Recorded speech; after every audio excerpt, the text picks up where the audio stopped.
Censorship and control of Indian news media. The Indian news media landscape faces significant influence from the state and aligned business interests through various financial, legal, and coercive tactics. This compromises press freedom and journalistic independence. The government exerts control by being the biggest source of advertising revenue for media outlets.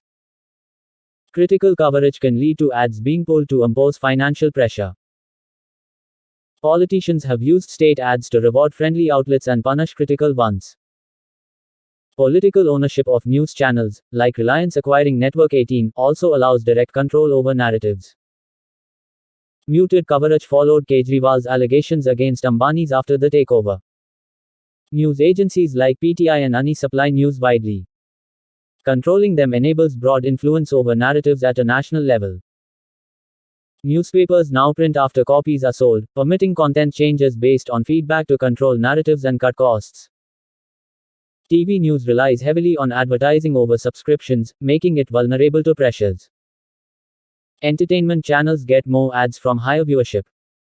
In 2019, the government hiked DAVP ad rates substantially for print and TV media, underscoring the financial leverage it wields.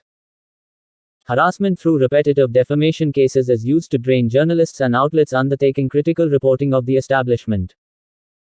Laws like the IT Act enable arbitrary censorship, while intermediary rules force social media platforms into proactive censorship. Defamation laws also deter dissent.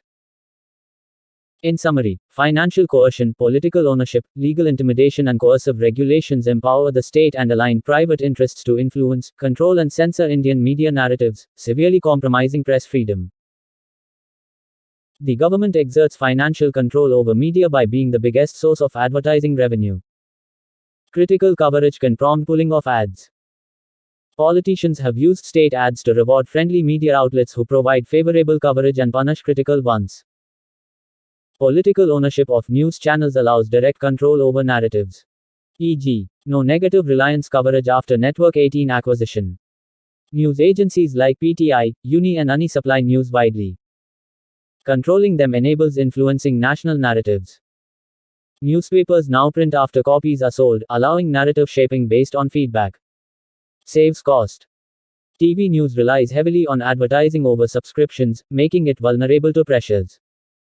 Entertainment channels get more ads due to higher viewership than news channels. The government hiked DAVP ad rates substantially for print and TV media ahead of 2019 elections to wield financial leverage. Legal intimidation through repetitive defamation cases is used to harass and drain critical journalists and outlets. Laws like IT Act enable arbitrary censorship, while intermediary rules force social media platforms into proactive censorship.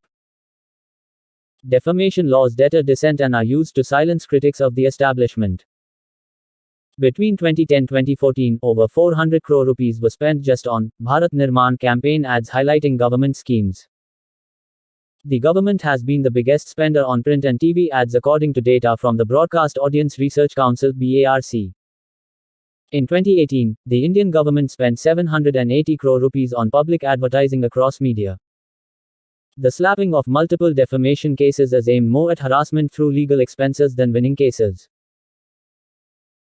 Defamation cases are often filed in remote locations to maximize headache and costs for media defendants. Politicians cutting across party lines have used this strategy of legal intimidation when faced with critical media reports. In summary, a range of financial, legal, and ownership pressures are exerted on Indian media to influence narratives and discourage critical reporting of the powerful.